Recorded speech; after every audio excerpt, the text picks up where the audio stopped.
തൃശൂരിൽ BJP നടത്തിയ DIG office മാർച്ചിൽ സംഘർഷം. പ്രവർത്തകർക്ക് നേരെ പോലീസ് ജലപീരങ്കി പ്രയോഗിച്ചു. BJP തൃശൂർ ജില്ലാ അധ്യക്ഷൻ KK അനീഷ് കുമാറിനെതിരെ CRPC 107 വകുപ്പ് ചുമത്തിയതിൽ പ്രതിഷേധിച്ചാണ് മാർച്ച് നടത്തിയത്. അനീഷ് കുമാറിനെ സ്ഥിരം കുറ്റവാളിയാക്കി ചിത്രീകരിച്ച് പാർട്ടി പ്രവർത്തനത്തെ നിർവീര്യമാക്കാമെന്ന് കരുതേണ്ടെന്ന് BJP സംസ്ഥാന ജനറൽ സെക്രട്ടറി MT രമേശ് പ്രതിഷേധ മാർച്ച് ഉദ്ഘാടനം ചെയ്തുകൊണ്ട് പറഞ്ഞു. ഏതെങ്കിലും ഒരു ക്രിമിനൽ കേസിൽ പ്രതിയല്ലാത്ത അനീഷ് കുമാറിനെതിരെ എന്തടിസ്ഥാനത്തിലാണ് പോലീസ് ക്രിമിനൽ നടപടിയെടുക്കുന്നതെന്നും ജനാധിപത്യ രീതിയിൽ പ്രവർത്തിക്കുന്ന രാഷ്ട്രീയ പ്രസ്ഥാനത്തിൻ്റെ നേതാവിനെതിരെ ഇത്തരം വകുപ്പുകൾ ചുമത്തിയതിന് പോലീസ് മറുപടി പറയണമെന്നും MT രമേശ് ആവശ്യപ്പെട്ടു. നിയമത്തെ അംഗീകരിച്ചുകൊണ്ട് നിയമത്തെ പാലിച്ചുകൊണ്ട് രാഷ്ട്രീയ പ്രവർത്തനം നടത്തുന്ന ഒരു പാർട്ടി നേതാക്കന്മാർക്കെതിരായി അതിൻ്റെ ജില്ലാ അധ്യക്ഷനെതിരായിട്ട് പോലീസ് തന്നെ കള്ളക്കേസെടുക്കുക എന്നുള്ളത് ഏത് യുക്തിയുടെ അടിസ്ഥാനത്തിലാണ് എന്ന് പോലീസ് ഉദ്യോഗസ്ഥന്മാർ വിശദീകരിക്കേണ്ടതാണ്. എന്താണ് നിങ്ങളിതിനെ പ്രേരിപ്പിച്ച വികാരം? സാധാരണ 107 കേസെടുക്കണമെങ്കിൽ അതിനെന്തെങ്കിലും കാരണമുണ്ടാവണം. അങ്ങനെ എന്തെങ്കിലും കാരണം പറയാൻ ഈ പോലീസ് ഉദ്യോഗസ്ഥന്മാരെ കയ്യിലുണ്ടോ? KK അനീഷ് കുമാർ എന്ന BJPയുടെ ജില്ലാ പ്രസിഡന്റ് ഏതെങ്കിലും ക്രിമിനൽ കേസിൽ പ്രതിയാണോ? രാഷ്ട്രീയ സമരങ്ങൾ പ്രതിയായിട്ടുണ്ട്. ഈ കേരളത്തിൽ ഇടതുപക്ഷ മുന്നണിയുടെ ജനവിരുദ്ധ നയങ്ങൾക്കെതിരായി BJP നടത്തിയിട്ടുള്ള നിരവധി രാഷ്ട്രീയ പ്രക്ഷോഭങ്ങളുണ്ട്. ആ രാഷ്ട്രീയ പ്രക്ഷോഭങ്ങൾ പ്രതിയായിട്ടുണ്ടാകും. അത് അനീഷ് കുമാർ മാത്രമല്ല, കേരളത്തിലെ 10,000-കണക്കിന് പാർട്ടി പ്രവർത്തകന്മാരും നേതാക്കന്മാരും എല്ലാം അത്തരം കേസിൽ പ്രതിയായിട്ടുണ്ട്. അതല്ലാതെ ഏതെങ്കിലും ഒരു ക്രിമിനൽ കേസിൽ അനീഷ് കുമാർ പ്രതിയാണ് എന്ന് തൃശൂർ ജില്ലയിലെ പോലീസ് ഉദ്യോഗസ്ഥന് നമുക്ക് പറയാൻ സാധിക്കുമോ? നിങ്ങൾ ഏതെങ്കിലും ഒരു കേസ് അങ്ങനെ അദ്ദേഹത്തിനായിട്ട് ചുമത്തിയിട്ടുണ്ടോ?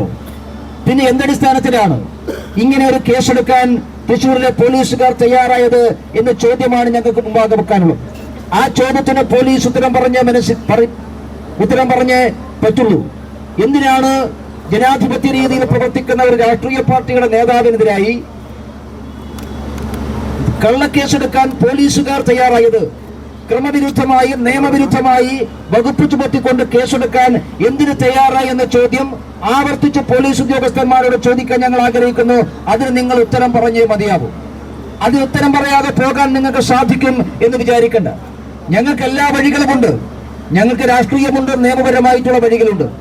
നിയമപരമായിട്ടുള്ള വഴികളിലൂടെ നിങ്ങളെ ഉത്തരം പറയേണ്ടി വരും. നിയമപരമായിട്ടുള്ള വഴികളിൽ മാത്രമല്ല, രാഷ്ട്രീയമായിട്ടും CPM ഈ പോലീസും ഉത്തരം പറയേണ്ടി വരും. നിങ്ങൾ CPM-ന്റെ നിർബന്ധത്തിന് വഴങ്ങി ചെയ്തിട്ടുള്ളതാണോ? CPM-ന്റെ നേതാക്കന്മാരാണോ നിങ്ങളെ കൊണ്ട് ചെയ്യിച്ചിട്ടുള്ളത്? അങ്ങനെയാണെങ്കിൽ പോലീസ് ഉദ്യോഗസ്ഥന്മാർ പറയണം, CPM ആണ് ഞങ്ങളെ കൊണ്ട് ഇത് ചെയ്യിച്ചത്.